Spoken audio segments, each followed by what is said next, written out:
Civilization likes to define things into different parts and different ends.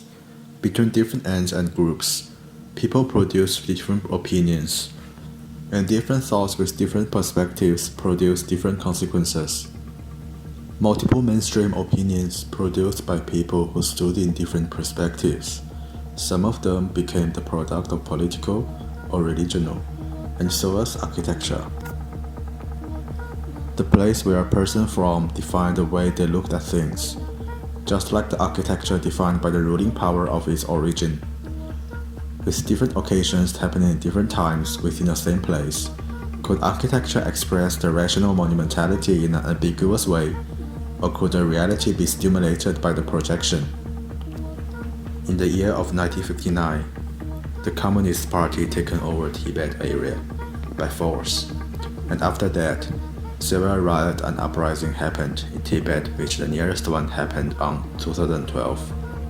With the enhanced military power applied in the area, the stability and safety of the area is achieved. The conflict between the political and religion power is intensive.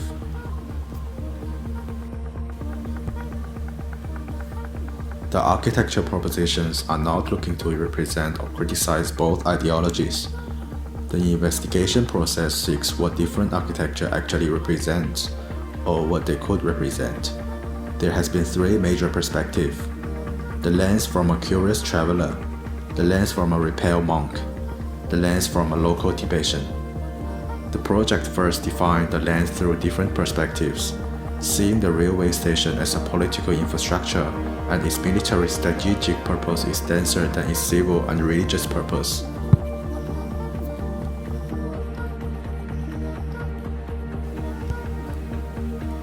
As the mass flows into the platform, it has been dissected and splitted into half, placed on both sides of the station. On the right is the station office. On the left is the monk's dormitory. The temple flies towards the Podala Palace and pierces through the termini, eventually stops right on top of the rails, supported by the crossed ramps. In the middle there is a monk study hall, with statues sitting on both sides and the library which aligns the warehouse for both storage and withdrawal. The railway station then exists as a political super-infrastructure suppressed by the monks. But the temple surrounded by a cargo warehouse works as a reality anchor, which reminds what is a fact and what is the ideal.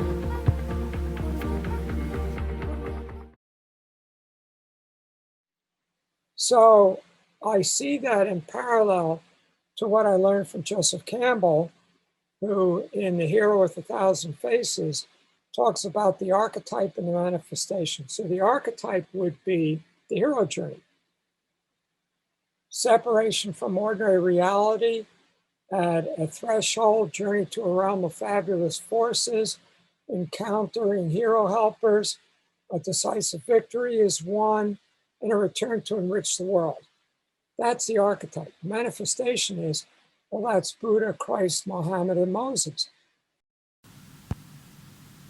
From John Lobel's YouTube channel, his public lecturer, which discussing the relationship between Kant's work and the book Hero with Thousand Faces, with the quote, "The hero of yesterday becomes the tyrant of tomorrow, unless he crucifies himself today." Quote end. The hero can't always stay as a hero. With one faces, the hero will eventually recognized as a tyrant. Thus the hero's three faces are: the face which the religious power defeats the political infrastructure and taken the highest ground, the face of the civil rising landscape challenging the sacred power of religion, the face of the civil houses overseeing and highlighting the legislation departments. Monumental doesn't just mean big. Monumentality is a celebration in form of a past that we value and feel is still alive in us. So the Beaux-Arts vocabulary was Roman, saying that we today, or 1941 in the case of the National Gallery, are Greek, Roman, and European in our origins and in our culture. We don't accept that anymore. Modern architecture rejects monumentality. The program of modernism was to make a new human being and a new society, to reject the past, and to create a universal materialist culture rooted in science and reason, not the past. The Potala Palace was the second site, challenged by the square which specifically monumenting the successful takeover Tibet power.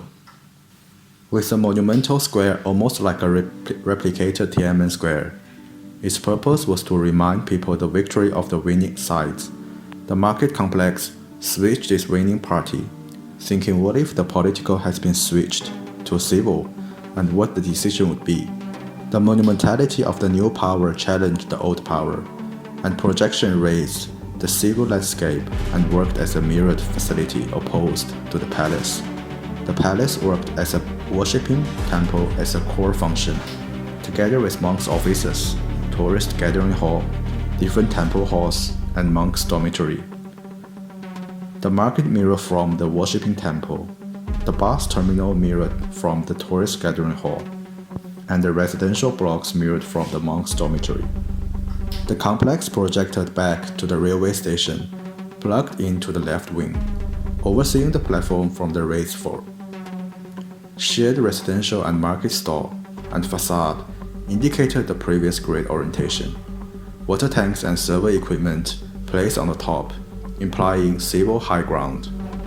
Servant equipment like shafts, stairs, and pipes has been highlighted both through the color and position, implying civil will take the highest ground.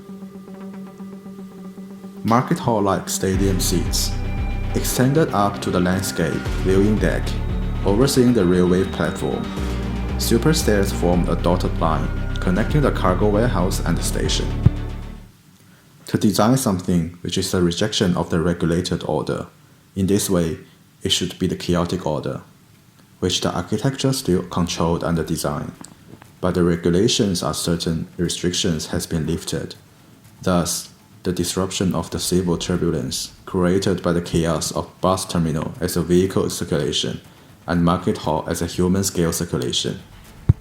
In Hero's last phase, law has always been the bedrock for stable society. Seeing the court as the law's brain, the police department will be the law's weapon, an executioner. By flipping this arrangement, which the law surveillance by the people, but not as a tool of control. This composition has been reflected directly through architecture, where the civil blocks claiming the police headquarters and overseeing all the activities. When the dream translated to reality, it then becomes part of the sample and being plugged to the dissected blocks. The section then being transformed again, sheared to 30 degrees, representing the inertia of the grid, which switching between the station and the new urban spines. With the end point, the main entrance guarded by a typical Lhasa tea house, the connection between modern and vernacular being fully exposed. The color of the blocks expressing vernacular on the outside, but infected on the inside. The infrastructure truss and skyrail footing reminds the reality that the civil system is still supported by the political infrastructures. The center plaza is covered by the police blocks and vernacular courtyard. Civil overseeing the legislation department, from the tea house, the center courtyard, and the under pathway. It is not very right to imagine what it's going to look like when we're designing something space, like market or a plaza. The actions could be done by human or the activities carried out by human. It's all by imaginable. The formation of a market or the scenery of a plaza is almost formed completely by nature. The market itself, of course, made and designed by man. It is artificial. But what happens next is purely nature. Thus, we are not really designing a market or a plaza, or even a train station. We are really designing the urban skeleton. And by thinking the architecture itself is a skeleton, even in its final form, the flesh is human who stays still, and the blood is the human circulation. Under this background between political and religion ideology battle, while the Communist Party supplied on materials but poverty from the spiritual level, while the religious provided richness on spiritual level but extreme poverty to the people. It is hard to speak who is a real innocent party. The three irrelevant to architecture, which also the three key elements to form a city: the transportation, commercial, and residential. With three of them not just implying this situation, and also what is the ideal ideology should be.